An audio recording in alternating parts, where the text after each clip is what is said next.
Әбием, әйдәле, мин сиңа якташыбыз Дания Гайнетдинованың «Исәнме, яңа көн» дигән хикәясен укыйм. Йәле, кызым, йәле.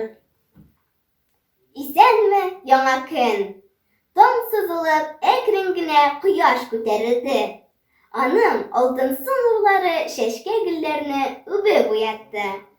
Әле чыга да кибергә өлгермәгән сукмак буйлап, юлым мине изге чишмәгә алып килде. Исәнме, чишмәм, агышың бигрәк моңлы, җырың ни хакында? Имин көнебез хакында, кешем, сезнең хакта. Изге чишмә янәшәсендә зифа буйлы куш каен тамыр ныгыта. Аның тәңкәдәй яфраклары салмак җилдә әкрен генә тибрәләләр. Яфраклары ни турында серләшәләр икән каенның? Серен ишетергә теләп, куш каенга сыенам.